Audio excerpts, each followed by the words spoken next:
저의 부족한 유튜브를 이렇게 시청해 주시는 가족과 여러분에게 진심으로 감사의 말씀을 드리면서 오늘부터는 제가 깨달은 귀한 말씀 창세기 1장 1절부터 하나님이 창조하신 그 창조의 7날의 창조와 그 창조를 통해서 하나님께서 우리 사람을 통해서 하나님을 드러내시고자 하는 그런 귀한 뜻이 담겨져 있는 것을 깨닫고 여러분과 함께 은혜를 나누고자 합니다.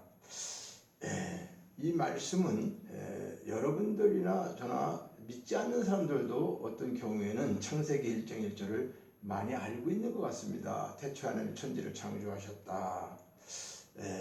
저 또한 초등학교 신학 유년부 때부터 초등학교를 다니면서 신앙생활을 했지만은 오늘에 이르기까지 50여 년이 넘는 신앙생활을 하면서 많은 것들을 겪고 경험하고 깨닫게 하시고 알게 하셨던 이러한 모든 과정을 저 개인은 이렇게 말씀하고 있습니다. 시편 34편 8절에 보면은 하나님을 맛보아할지어다. 그래서 하나님은 학문과 지식으로 물론 중요하지만 그보다 더 귀한 것은 하나님께서 우리에게 직접 말씀해 주시고 직접 맛을 보여주시지 않으면 알 수가 없는 것이구나. 이런 것을 깨닫게 하셔서 각자의 맛은 다르지만 하나님께서 보여주시는 맛은 다르지만 그 맛의 본질은 바뀌지 않죠. 하나님의 사랑, 하나님의 은혜, 이것은 어떤 사람이 어떤 맛을 보든지 간에 그 맛 속에서 느껴지는 것이라고 할 수가 있습니다. 그래서 제가 늦게 이제 쉬운 데서 신학을 하게 되고 참 청주우창 과학단지에서 첫사랑 교회라고 하는 교회 저기를 시작을 해서 11년 동안 목회 사역을 하고 목회 사역을 하는 중에 가장 마음에 좀 뭐라 그럴까요? 교회를 정말 이렇게 계속 사역하는 것이 맞는가? 이런 것 때문에 많은 고민을 하기도 했습니다. 정말 나는 누구이고 나는 말씀을 바로 알고 전하는 것인가? 하나님과 예수님을 믿는 이유가 무엇이고 그 믿음을 바르게 우리가 행동하고 살고 있는가? 이런 것들을 생각해 볼 때에 하나님 앞에 늘 기도하면서 깨닫게 하시는 것이 창세기서부터 계시록까지 성경을 요약해서 하나님 말씀을 해주신다면 어떤 말씀을 한 그 줄로 이렇게 할 수가 있겠습니까? 그렇게 기도할 때 제가 깨닫게 해주신 것은 성경은 언약이 아니냐? 구약과 신약이 언약인데 이건 창세전의 언약이다. 그러니까 창세전 언약으로 이루어진 구원, 우리 인간에게는 구원이 가장 중요하니까 하나님께서 창세전 언약을 통해서 우리를 구원하시고 구원받은 자는 이 땅에 살지만은 어떻게 해요? 하늘에 속한 자다. 신분이 다른다는 거죠. 그리고 신분이 하늘에 속한 자이면서 하늘에 속한 자는 어떻게 해요? 하늘에 속한 자의 삶을 살아야 되는 거 아니겠습니까? 그래서 창세전 언약 구원, 하늘에 속한 자의 삶, 이것을 터득하고 깨닫게 되었습니다. 그래서 그렇게 알려주시고 깨닫게 해주신 복음을 정말로 바르게 전하기 위해서 많은 나름대로의 노력을 했지만은 실질적으로 이 말씀과 학문적인 것을 통해서 하나님을 다 알 수가 있는 것도 아닐 뿐더러 복음과 진리를 알기 위해서 하나님을 향한 그 배움의 열정이 저는 더욱더 깊어졌었는데 지식과 학문으로 해결할 수 없는 신앙의 많은 시행착오들을 겪으면서 목회사역 11년을 정리해야 되는 가장 큰 이유는 성도 여러분, 하나님 말씀대로 살아야 합니다. 이렇게 열변을 토하는 내 자신이 하나님 말씀대로 살지도 못하면서 이중적인 가면을 쓴 목회사역이 내게는 가장 큰 고통이었습니다. 뭘 요냐면 말씀의 본질을 알고부터는 더 이상 종교인으로 나 자신이 살 수가 없고 다른 사람들의 영혼을 죽이는 거짓 목사와 같은 그런 자리에서 참여하고 이제는 모든 것을 좀 내려놓고 진정 하나님과의 귀한 관계 속에서 그 목회 사역 11년을 정리를 하게 되었습니다. 그리고 나서 편하게 안식년처럼 쉬고 있으면서 계획을 하고 있는 도중에 뜻하지 않게 하나님께서 홍천 수영관이라고 하는 곳에 관리의 업무를 보게 하시면서 이곳에서 복음과 진리의 말씀을 더욱더 깊이 깨닫고 연구하면서 저 자신의 모든 부족함을 수양할 수 있는 그런 시간을 허락해 주셨습니다. 그래서 지나온 세월 속에 모든 것이 하나님의 은혜였음을 확증합니다. 그래서 창세기 1장 1절은 목회 사역 2년쯤 되어서 제가 신학박사 과정을 계획하게 되면서 기도했습니다. 왜 그러냐면 목회자들이 다 비슷하지만은 일주일에 11번의 설교를 보편적으로 합니다. 자, 새벽기도 7번, 수요일 8번, 금요일 9번, 주일 2번, 그러면 11번이에요. 일주일에 11번의 설교를 한다는 것이 참으로 쉬운 것은 아닙니다. 그래서 신학을 마치고 11번의 이런 설교를 하면 한 2년 하면은 어떻게 될까요? 그래요. 물론 알고 있는 것을 다 사용할 수도 있고 또 그 중에 하나님께서 인도하시는 것도 있지만은 참 너무나 짧은 학문 쪽에서 어려워서 그런 것들을 좀 배우고 신학 박사의 과정을 해서 공부를 더 해서 하나님을 잘 섬기는 그런 것들을 계획했는데 그러면서 제 나름대로는 기도하는데 하나님의 음성을 좀 들은 것이 뭐냐 하면은 너는 창세기 1장 1절을 평생 설교를 해도 다 알 수가 없다. 이런 음성을 주셨어요. 그래서 내가 아니 창세기 전체도 아니고 1장 1절 태초에 하나님이 천지를 창조하시니라 오늘 본문이죠. 이 1장 1절을 평생 설교를 해도 다 모른다고 해서 조금 마음이 저도 상했어요. 그래서 한 몇 번을 원어로도 또 다른 훌륭하신 목사님들이 설교했던 것도 좀 이렇게 유튜브나 이런 곳에서 해서 많은 책들도 또 주문하고 해서 창세기 1장 1절에 대한 설교를 여러 번 해봤습니다. 그리고 이제 더 이상 뭐 그렇게 하고 나니까 더 어떻게 해야 될 그런 것들이 없어서 하나님 앞에 제가 마음속으로 하나님 이제 들으셨잖아요. 여러 번 설교하면서 태초 창조 뭐 이거 다 이제 어느 정도 뭐 낱말이나 그런 것들이 아니고 어떤 영적인 의미도 알게 되고 이렇게 되는 거 아니겠습니까? 라고 했을 때 하나님께서 뭐라고 말씀하시냐면 그 음성 속에 그 모든 것들을 누가 했느냐? 그래서 하나님이 창조하시고 하나님이 모든 것을 이루셨습니다. 그래서 하나님께서 그러면 네가 박사가 된다고 하고 네가 아무리 저기 했는데도 네가 박사가 되면 하나님을 다 알 수 있겠느냐? 이 세상에 지금 박사라고 하는 신학 박사다 무슨 박사다 하는 사람들이 하나님을 다 알 수 있다고 생각하느냐?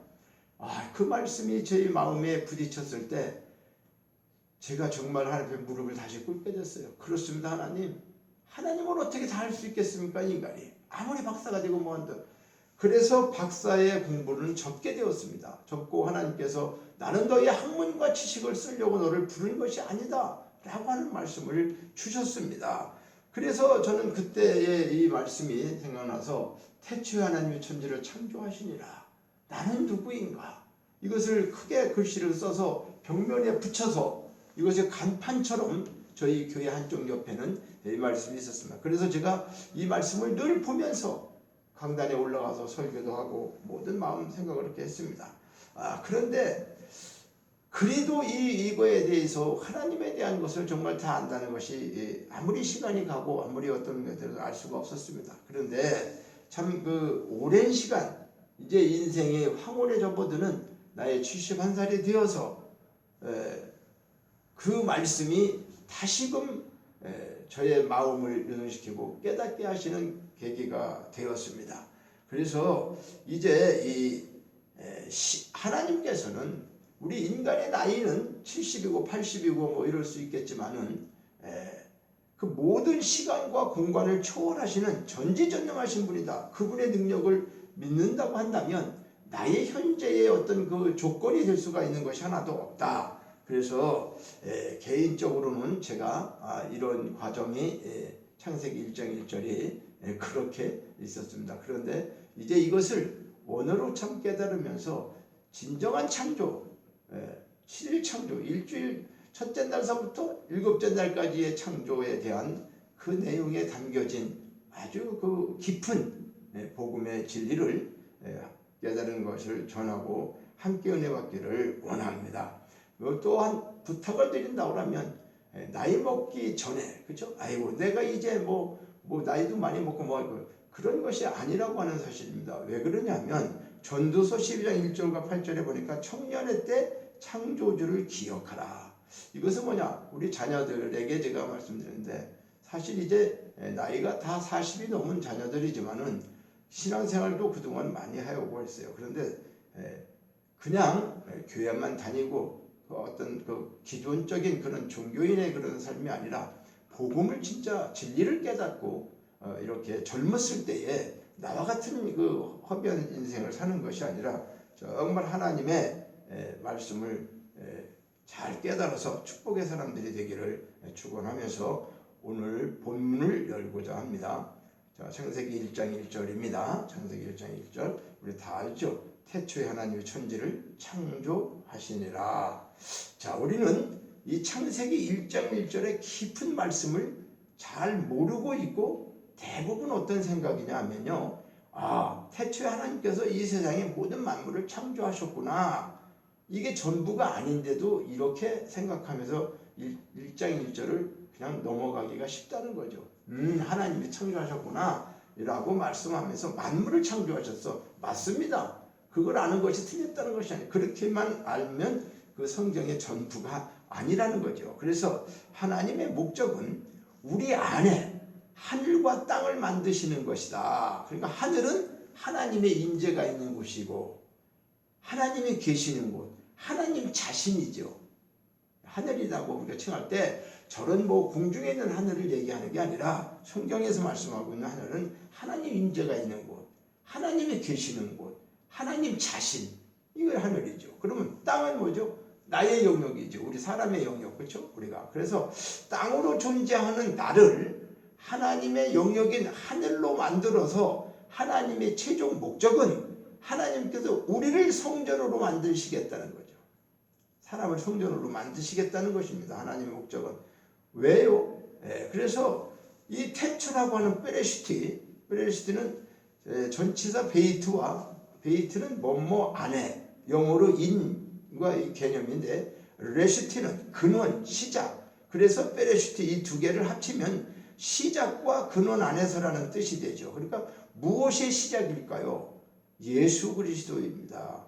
베이트는 집과 같은 성전을 뜻하는 예수를 의미한다고 하는 거예요. 베이트, 히브리어의 첫자가 알레프지만은 베이트가 먼저 베르시티에서는 나오고 있다는 것은 그만큼 집을 짓는, 성전을 짓는 것을 뜻하는데 그 성전은 예수 그리스도를 의미하고 있다. 그래서 태초 베레시티는 예수 그리스도부터 시작이라고 하는 것입니다. 예수님은 우리 마음 땅에 불을 넘겨주기 위해 오셨다고 말씀하고 있어요. 자, 그래서 내가 불을 땅에 던지러 왔느니 이 불이 이미 붙었으면 내가 무엇을 원하겠느냐. 누가복음 12장 49절에 이렇게 말씀하고 있습니다. 이 불은 하나님 자신을 의미하는 거예요.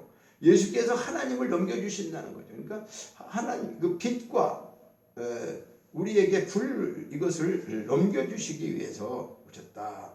그러면 그러기 위해서는 먼저 말씀을 주시게 되는데 말씀이 귀에 들려지고 깨달아지는 것, 그것이 우리가 회개라고 하는 것은 내 잘못을 회개하는 게 아니라 내 의식체계가 하나님을 제대로 알지 못했던 그때에 그것이 깨달아지고 새로운 말씀을 들어와서 말씀을 통해서 깨달아질 때, 복음이 깨달아질 때, 하나님을 알게 될 때, 예수 그리스도를 알게 될 때, 그때가 회개이고, 이 회개라고 하는 것이 나의 잘못을 열거하는 것이 회개가 아니고, 회개는 사실 큰 은혜에 속하는 것입니다. 그러니까 누구에게나 말씀이 들려주고 깨달아지지 않는다는 거죠.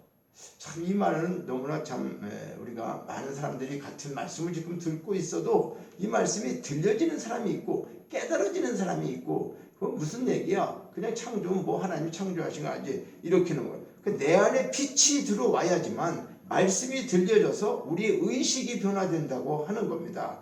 그러니까 율법으로 보았던 말씀이 복음으로 보게 시작된다는 거, 복음으로 보이기 시작한다는 거. 그러니까는 회개가 일어나는 때를 성경은 태초다, 베레시트다라고 합니다. 그러니까 회개와 태초, 이것은 그래서 우리 사람에게 태초는 각자 다르다고 하는 거죠. 왜 그럴까요? 아직 태초가 일어나지 않은 사람도 있는 거죠. 아직도 진짜 회개가 하지 않은 사람도 있는 거죠. 그래서 하나님은 율법과 어둠 가운데 있는 우리에게 예수 그리스도를 통해서 빛을 넘겨주시고 말씀의 기름 부음을 임하게 하신다는 거죠. 그러니까 우리 마음 땅에 계속 불이 꺼지지 않고 타오르게 하는 것은 그것을 우리가 우리 안에 태초가 시작되었음을 알게 하신다는 거죠. 이 관념적인 것이 아니라 실제로 그 빛과 불을 간직했다면 말씀을 들을 때 마음이 어떻게 해요? 뜨거워지는 거죠. 하나님 말씀을 들을 때 내 마음이 뜨거워지는 거죠. 그래서 하나님의 존재를 느끼게 되는 겁니다. 그냥 머리로 스쳐 지나가는 말씀이 아니라 누가복음 24장 13절부터 35절에 보면은 이런 말씀이 나오죠. 그날에 그들 중 둘이 예루살렘에서 엠마오라고 하는 마을로 가면서 그들이 서로 말하는데, 야, 길에서 우리에게 말씀하시고 성경을 풀어주실 때 우리 속에 마음이 뜨겁지 않아야 되냐? 그렇습니다. 그러니까 하나님의 말씀을 듣는 우리 마음에 우리가 회개가 되고 태초가 된 사람은 그 말씀이 내 관념이 아니라 이제 복음의 그 말씀을 깨닫게 되게 되면은 그 말씀을 들을 때 뜨거워진다는 거죠. 그리고 여기서 이제 두 번째로 창조하다, 바라라고 하는 것은 우리 마음에 빛을 간직하면 하나님께서 우리 의식을 변화시켜 가시는데, 베레시트 파라에서 바라라고 하는 것은 창조라고 하는 뜻이 있습니다. 그래서 우리의 의식을 하나님의 의식으로 바꾸는 것이죠. 그러니까 말씀을 통해서 하나님을 깨닫고 인식하게 되고 보게 된다는 거예요.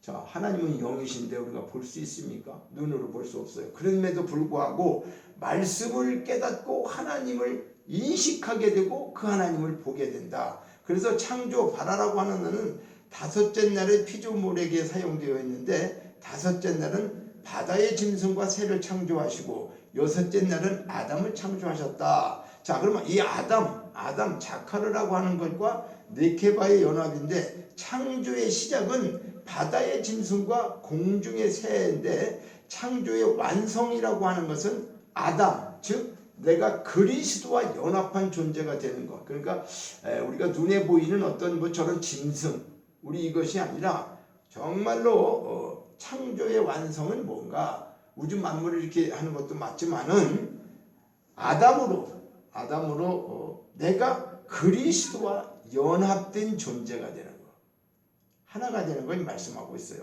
자, 그래 바닷물은 우리가 아랫물을 의미하게 되는데, 우리가 태초가 시작되었지만 아직은 어떻게 해요? 밖에서 말씀을 공급받는다. 성경은 밖에서 공급받는 말씀을 아랫물이라고 하는데요, 아랫물의 지배를 받는 상태라고 합니다. 그래서 짐승은 하야라고 하는 단어를 쓰게 되는데, 하이에서 왔습니다. 그리고 하야는 생명이 살아있다는 뜻인데요, 바다 짐승이라는 것은 여전히 아랫물에 존재하지만 예수 그리스도의 생명이 내 안에 존재하는 상태를 의미한다. 자, 이 말은 이제 물론 성경에 오늘 창세기를 말씀드리면서 물론 첫째 날 빛이 있고 둘째 날 궁창이 나눠지고 하늘과 궁창이 나눠지고 이런 것들을 다 설명해야지만 이제 자세히 알게 되는데, 오늘은 서론과 같은 말씀으로 태초에 하나님이 천지를 창조하셨다라고 하면서 베레시티, 태초라고 하는 곳에 하나님의 설계도와 같은 복음의 설계도가 그것에 어떻게 해요? 담겨져 있다. 아주 중요한 말씀이 그 첫째 창조 안에 있다. 베레시트 안에 있다고 하는 것이죠. 그래서 이렇게 그 다음에 새라고 하는 것은 오프를 말하는데 덮다, 무언가에 덮여져 있다. 이 말에는 두 가지 의미가 있는데 첫째는 가려진 것이 비밀이고 내가 하나님의 존재를 제대로 인식하지 못하는 상태. 하나님의 존재가 비밀이잖아요. 그렇죠? 그리고 둘째는 그 새가 보호하심을 뜻하는데 하나님의 날개로 나를 지키고 보호하신다. 이런 뜻이 있다는 거예요. 이거 무슨 말씀이죠? 창조에 그러니까 바라라고 하는 단어 다섯째 날의 피조물에 사용되는데 다섯째 날에는 바다의 짐승과 새를 창조하셨다. 여섯째 날에는 아담을 창조하셨다. 이 말씀을 먼저 하는 것은 아담이 되어지는 과정.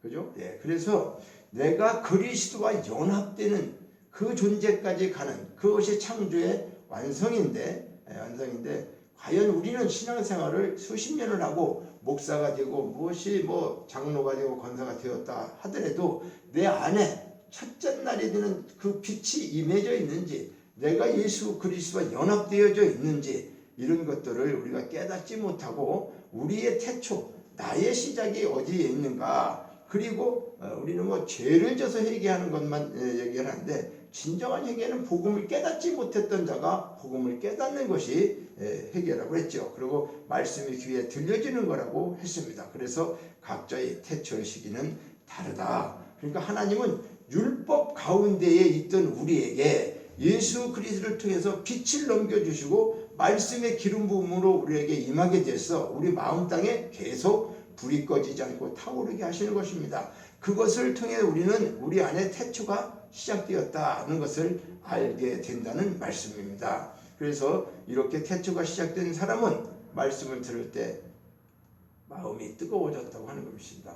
오늘은 간단히 말씀을 좀 정리하겠는데 자, 하나님께서 우리의 의식을 창조하실 때 다섯째 날 바다 짐승에서 새로 여섯째 날 땅의 짐승에서 가축으로 그리고 마침내 아담을 만드시는데 아담을 만들기 위한 과정이었고 하나님께서 우리를 자카르 그리스도와 네케바 우리가 연합된 존재로 창조해 가시는 것 그러니까 히브리 원어의 문법이나 학문을 말씀하는 것이 아닙니다. 원어의 뜻을 잘 깨닫고 성경을 성경으로 바르게 전할 때에 우리 안에 있는 빛, 불 이것을 전해주므로 예수님처럼 하나님의 생명을 넘겨주는 저와 여러분들이 되시기를 축원합니다. 다음 시간에는 하나님 엘로힘에 대해서 말씀을 드리겠습니다. 오늘은 베레시트에 대한 창조에 대한 말씀을 간략하게 말씀을 드렸습니다. 그래서 오늘 이렇게 태초에 하나님의 천지를 창조하시나 베레시트 바라 엘로힘 에트 하샤마임 베트 하이레츠 이렇게 히브리 원어를 말하고 있는데 베레시트에 대한 말씀을 전했습니다. 그래서 나는 누구인가? 나는 말씀을 바로 알고 있는가? 하나님 예수님을 믿는 이유가 뭔가? 믿음을 바르게 알고 있는가? 이것을 우리가 의문 삼고 계속해서 이제 말씀을 통해서 실질적으로 하나님이 우리를 창조하시고 창조하신 목적이 무엇이고 가장 우리가 해야 되는 것이 무엇인가를 말씀드렸습니다.